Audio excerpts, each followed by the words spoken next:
Morning बच्चों, online class में आप सभी का स्वागत है।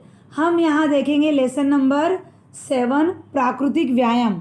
जो हमने पिछले लेक्चर में आपको इसका भावार्थ समझा दिया था, लेकिन इसके क्वेश्चन आंसर्स बाकी थे, तो आज हम इसके क्वेश्चन आंसर करेंगे।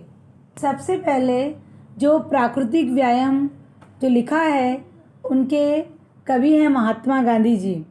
तो थोड़ा सा पहले हम महात्मा गांधी का परिचय ले लेंगे, उसके बाद हम क्वेश्चन आंसर्स लिखना स्टार्ट करेंगे। ठीक है, तो लेखक परिचय। इनका नाम है मोहनदास करमचंद गांधी का जन्म 2 अक्टूबर 1869 को गुजरात के एक तटीय शहर पोरबंदर में हुआ था। ये पैसे से वकील थे। पहले जो गांधी जी थे वो पहले देश की सेवा नहीं करते थे, पहले ये वकील थे। पर इन्होंने कभी अपनी निजी स्वार्थ के लिए कार्य नहीं किया। इन्होंने सत्य, अहिंसा और सादगी जीवन को अपनाया। वर्ष 1921 में भारतीय राष्ट्रीय कांग्रेस की बागडोर संभालने के बाद इन्होंने देश भर में गरीबी से राहत दिलाने, महिलाओं के अधिकार का विस्तार, धार्मिक एवं जातीय एकता का निर्माण व आत्मनिर्भरता के लिए अस्पृश्यता के विरोध में अनेक आंदोलन चलाए, जिनमें असहयोग आंदोलन और भारत छोड़ो आंदोलन प्रमुख है। गांधी जी को महान लेखक होने का भी गौरव प्राप्त हुआ है। कई दशकों तक इन्होंने अनेक पत्रों का संवाद किया, जिसमें हरिजन, इंडियन ओपिनियन, यंग इंडियन आदि प्रमुख हैं। 30 जनवरी 1948 को यह अहिंसा के पुजारी का निधन हो गया। इसे आपको सिर्फ सुनना है, इसे आपको आपकी नोटबुक में लिखना नहीं है। आपको नोटबुक में लिखना है शब्दार्थ। अर्थ से आपको लिखना स्टार्ट करना है। ठीक है, तो हम यहाँ देखेंगे शब्दों के अर्थ। मानसिक, मानसिक का अर्थ होता है दिमाग संबंधी। शारीरिक, शरीर संबंधी। मार्ग अर्थात रास्ता, पथ, सर्वोत्तम, सबसे अच्छा।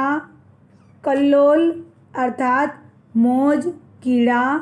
श्रम, मेहनत। प्रवीण, कुशल। एकांकी, एकपक्षीय। शोभा, सुंदरता। निर्बुद्धि, मूर्ख। शिथिल, कमज़ोर अथवा बेजान। वृतांत, घटना वर्णन। निरुपयोगी, जिसका कोई उपयोग न हो। निरोग, बीमारी से मुक्त, जिसके अंदर बीमारी न हो उसे निरोगी कहेंगे या निरोग कहेंगे, और जो बीमारी से ग्रस्त होता है उसे रोग कहेंगे। ठीक है। भूगर्भ, जमीन का भीतरी भाग। यहाँ देखेंगे लिखित, जो आपके पेज नंबर 50 पर दिया गया है। तो इसमें पहला है संकेत गद्यांश को पाठ में ध्यानपूर्वक पढ़कर दिए गए प्रश्नों के उत्तर लिखिए। अर्थात ये गद्यांश है, तो यहाँ पर गद्यांश के पूरा लिखा हुआ नहीं है, इसमें पेज नंबर दिया है सामने 47 से 48 वाला पेज। वो जो गद्यांश है वो मैं आपको पढ़कर सुना दे रही हूँ, वो पेज नंबर 47 पर दिया गया है। ठीक है, पहले हम गद्यांश पढ़ेंगे, फिर उसके क्वेश्चन आंसर्स करेंगे। ठीक है, तो पहले इसका गद्यांश है। ऐसी कसरत कौन सी है? प्राकृतिक ने तो हमारे लिए ऐसा सुंदर प्रबंध किया है कि तुम सदा कसरत करते रह सकते हो। शांतिपूर्वक विचार करने से मालूम होगा कि दुनिया का बहुत बड़ा भाग खेती पर ही निर्भर करता है। किसान के परिवार को खूब कसरत करनी पड़ती है। रोज़ 8-10 घंटे अथवा इससे भी अधिक कार्य करने पर इन्हें खाने पहनने भर मिल पाता है। इन्हें मन के लिए अलग से कसरत नहीं करनी पड़ती। मूढ़ किसान कोई काम ही नहीं कर सकता।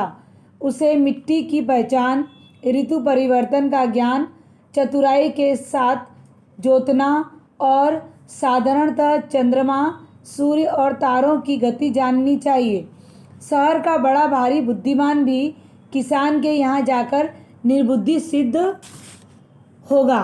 किसान ही यह बता सकेगा कि अमुक बीज कब बोया जाता है। उसे आसपास के रास्तों का ज्ञान होता है। तारों को देखकर वह रात में दिशा को पहचान लेता है। पक्षियों के शब्द और उनकी गति से वह बहुत सी बातें जान लेता है। यहाँ पर ये गद्यांश पूरा हुआ। अब गद्यांश के क्वेश्चन देखेंगे, फिर इसके बाद इसके आंसर देख लेंगे इसी के नीचे, ठीक है। तो पहले इसका क्वेश्चन है, दुनिया के बहुत बड़ा भाग किस पर निर्भर है। सेकंड, किसान के सामने कौन निर्बुद्धि सिद्ध होगा। थर्ड, किसान रात में दिशा की पहचान कैसे कर सकते हैं। तो अब इसके आंसर इसके नीचे लिखे हैं। अभी हमने ऊपर गद्यांश के क्वेश्चन पढ़े थे, अब उस गद्यांश के आंसर नीचे दिए गए हैं। पहला था, दुनिया का बहुत बड़ा भाग किस पर निर्भर है।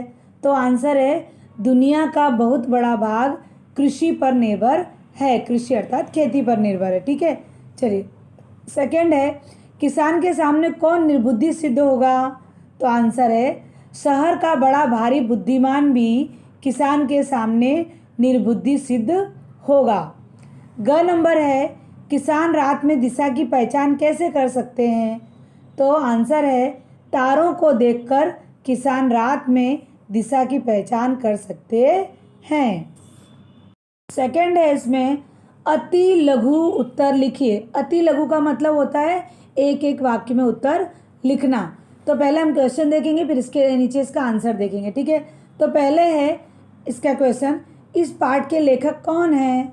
सेकंड है, कसरत का क्या अर्थ है।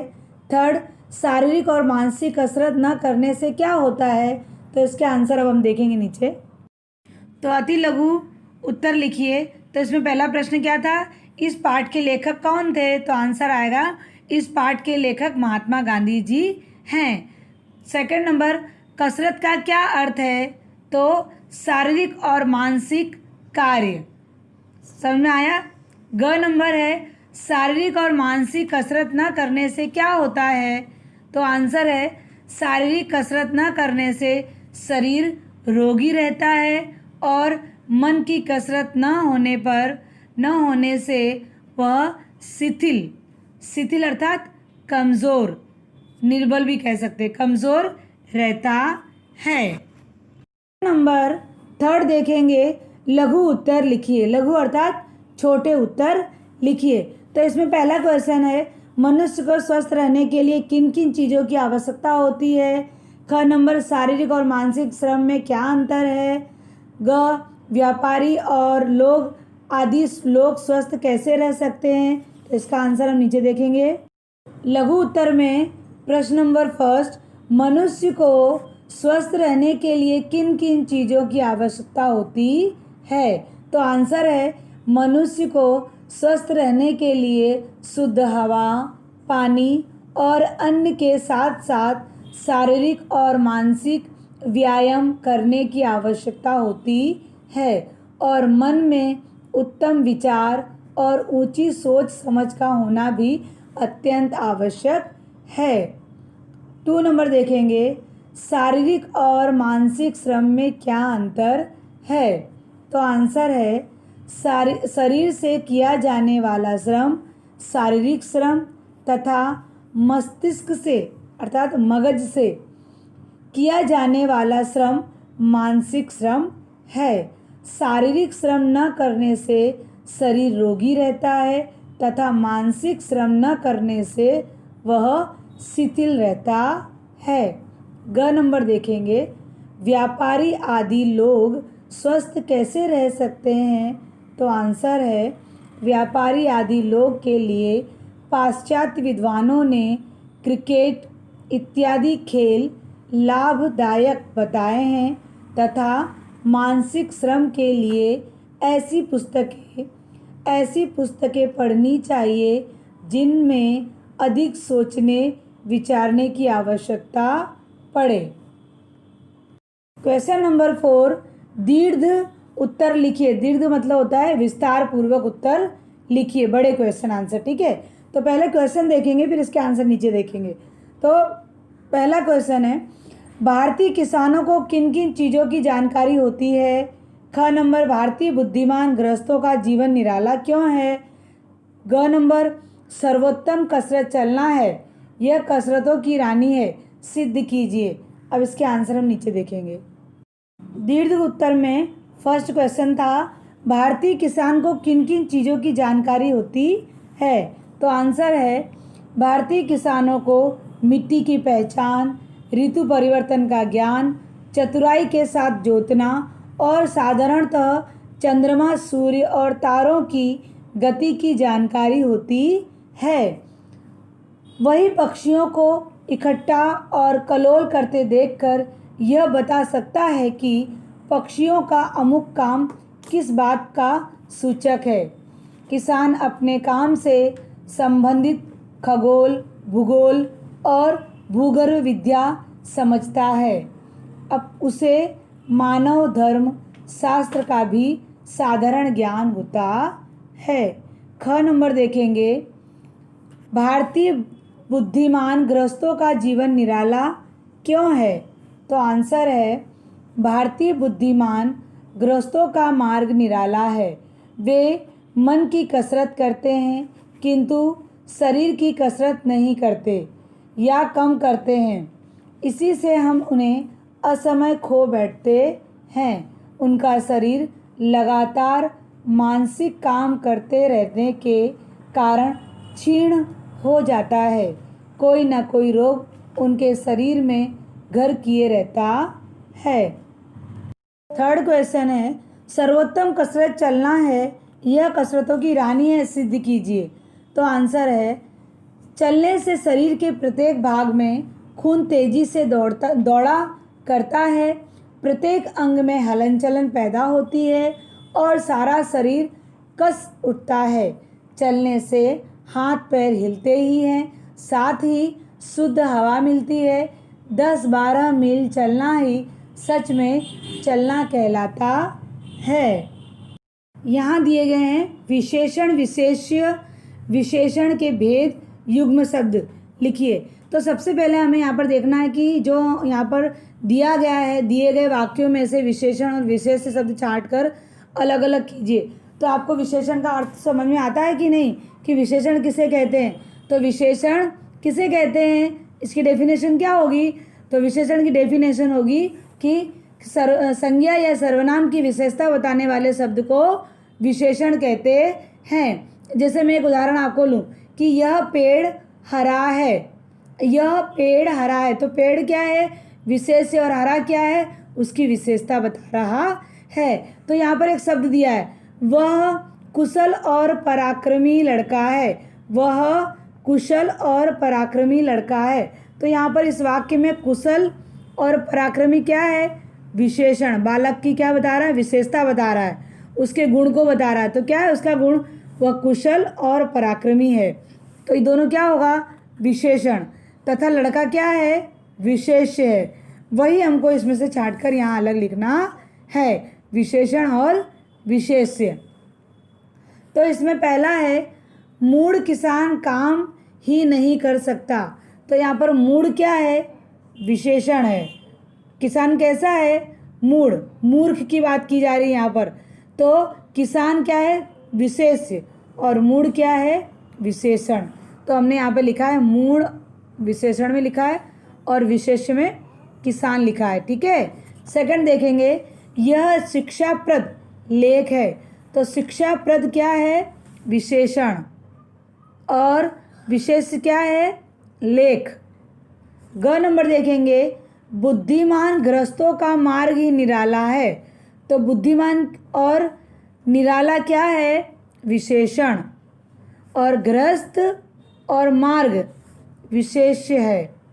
ठीक है। आगे, हमें बाहर की शुद्ध हवा मिलती है। तो शुद्ध क्या है? विशेषण, और हवा क्या है? विशेष्य। ड नंबर देखेंगे, हमें मानसिक शक्तियों को भी कार्य करने का अवसर देना चाहिए। तो मानसिक क्या है? विशेषण, और शक्तियों क्या है? विशेष्य। समझ में आया? ओके, चलो आगे 2 नंबर देखते हैं। पाठ के आधार पर दिए गए विशेषण शब्दों का विशेष से मिलान कीजिए। विशेषण और विशेष से मिलान कीजिए। मैंने ऐसे लाइन न पढ़कर आपको यहाँ पे नंबर डाल दिया है, ठीक है। जैसे फर्स्ट है बड़ा, तो बड़े के सामने फर्स्ट वाला देखना है हमको। कहाँ है बड़ा, कहाँ फर्स्ट लिखा है? तो बड़ा भाग, भाग के आगे मैंने फर्स्ट लिखा है, ठीक है। फिर सेकेंड है मानसिक, तो मानसिक व्यायाम, 2 नंबर लिखा है मैंने व्यायाम में, तो मानसिक व्यायाम। अगर आपको लाइन बनानी है तो भी बना सकते हो, और इस तरह से नंबर लिखने हैं तो भी लिख सकते हो, ठीक है। थर्ड है पाश्चात्य, तो पाश्चात्य विद्वान, 3rd नंबर विद्वान। फोर्थ है सर्वोत्तम, तो सर्वोत्तम में 4th नंबर देखेंगे, सर्वोत्तम कसरत, 4 कसरत, ठीक है। फिर उसके बाजू वाला देखेंगे प्राकृतिक, तो प्राकृतिक में 1st नंबर डाला है मैंने शोभा, प्राकृतिक शोभा। फिर वार्षिक उत्सव, 2nd नंबर उत्सव पे डाला है, तो वार्षिक उत्सव। आगे देखेंगे अच्छे, तो अच्छे पर मैंने अच्छे खिलाड़ी। साधारण, साधारण ज्ञान। अभी हमने विशेषण और विशेष देखे थे, अब उसके 3rd नंबर में देखेंगे विशेषण के 4 प्रकार होते हैं। विशेषण के कितने प्रकार होते हैं? विशेषण के 4 प्रकार होते हैं। कौन कौन से? तो गुणवाचक विशेषण, संख्यावाचक विशेषण, परिमाणवाचक विशेषण और सार्वनामिक विशेषण। तो गुणवाचक विशेषण की परिभाषा देखेंगे, जो शब्द संज्ञा या सर्वनाम के गुणों का बोध कराते हैं उसे हम गुणवाचक विशेषण कहते हैं। जैसे गुणों का भेद कराना, मतलब मैंने अभी आपको थोड़ी देर पहले कहा था कि पेड़ हरा है, तो हरा क्या है? उसका गुण। तो गुणवाचक विशेषण किसे कहेंगे? कि जो भी कोई भी वस्तु उसके गुण के बारे में बताते हो उसे हम गुणवाचक विशेषण कहते हैं। जैसे आदमी अच्छा है, तो अच्छा क्या है? उसका गुण। समझ में आ गया? 2 नंबर देखेंगे संख्यावाचक विशेषण। संख्या, देखो फर्स्ट शब्द देखो संख्या, संख्या अर्थात क्या होता है? नंबर्स। क्या होता है? नंबर होता है। आपको याद है ना कि संख्या का अर्थ होता है नंबर्स। तो यहाँ पर जो भी शब्द के पहले कोई नंबर्स वाली शब्द आ जाए, नंबर्स वाले शब्द आ जाए, तो समझ में आ जाना चाहिए आपको ये संख्यावाचक विशेषण होगा, ठीक है।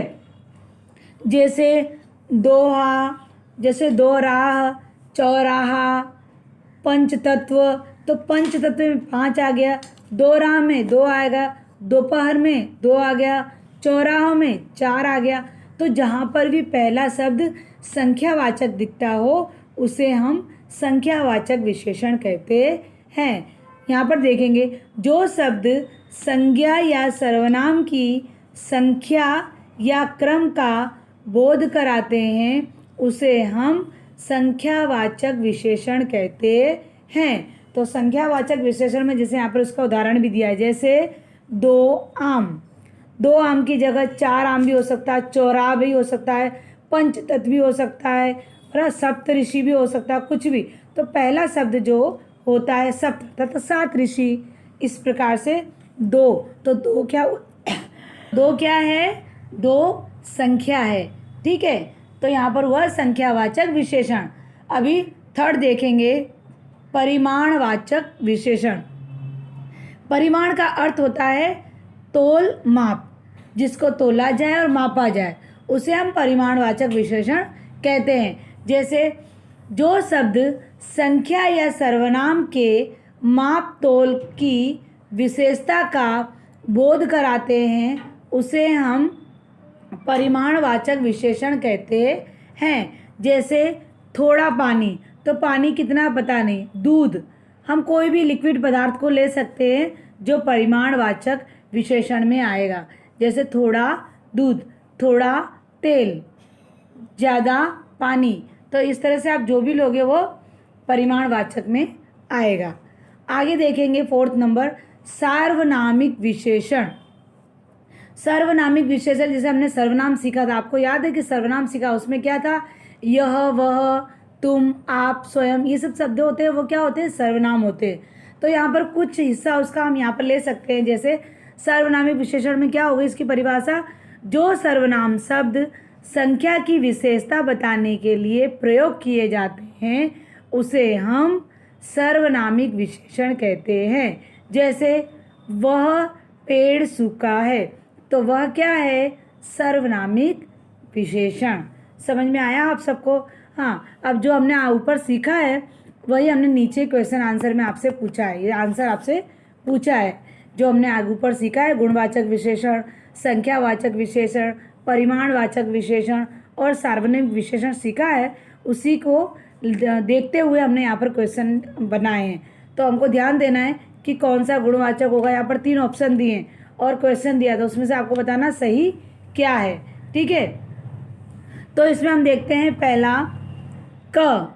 नीचे दिए गए वाक्यों में विशेषण शब्द को रेखांकित करके उनके उचित भेद पर सही का निशान लगाइए। तो इसमें पहला है, किसान के परिवार को खूब कसरत करनी पड़ती है। तो यहाँ पर क्या है? किसान के परिवार को खूब, खूब क्या है? विशेषण है। तो उसके नीचे हमको रेखांकित यानी लाइन बनानी है। तो लाइन बना दो पहले तो, और फिर उसके बाद देखो 3 ऑप्शन दिए, परिमाणवाचक विशेषण, गुणवाचक विशेषण और संख्यावाचक विशेषण। तो यहाँ पर क्या आएगा? खूब, तो उसके परिवार की विशेषता बता रहा है, तो क्या होगा? गुणवाचक विशेषण। सेकंड नंबर देखेंगे, कई खिलाड़ी हैं जो व्यायाम को सर्वोपरि मानते हैं। तो कई खिलाड़ी हैं जो व्यायाम को सर्वोपरि मानते हैं। तो कई यहाँ पर क्या आएगा? सार्वनामिक विशेषण। थर्ड देखेंगे, निरोग शरीर में निरोग मन का निवास या वास है। तो कौन सा परिमाणवाचक आएगा, संख्यावाचक आएगा या गुणवाचक आएगा?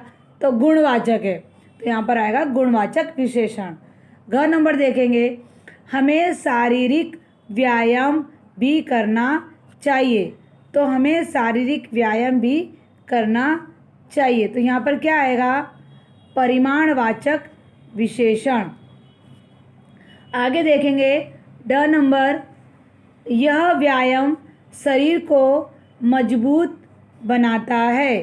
तो यह, यहाँ पर यह दिया गया, तो क्या आएगा? संख्यावाचक आएगा, परिमाणवाचक आएगा या सार्वनामिक आएगा? तो सार्वनामिक विशेषण आएगा। ठीक है, आगे 4th नंबर देखेंगे, युग्म अर्थात जोड़ा। युग्म अर्थात क्या होता है? जोड़ा। जो 2 शब्द एक साथ हों, जैसे माता पिता या आलतू फालतू, तो उसे क्या कहेंगे हम? जोड़ा शब्द कहेंगे। जैसे आलतू फालतू। अब पाठ में आए युग्म शब्दों में खाली जगह भरनी, पाठ के आधार पर आपको खाली जगह जो है वो भरनी ही है। ठीक है, तो पहला है इसमें, किसान को आस, आस लिखा हुआ है, तो हमको इसके साथ जोड़ा बनाना है। तो क्या आएगा? आस पास के रास्तों का ज्ञान होता है। तो यहाँ पर जोड़ा बन गया आस और पास। ठीक है, सेकंड नंबर देखेंगे, किसान को अपने बाल बच्चों का पालन पोषण करना चाहिए।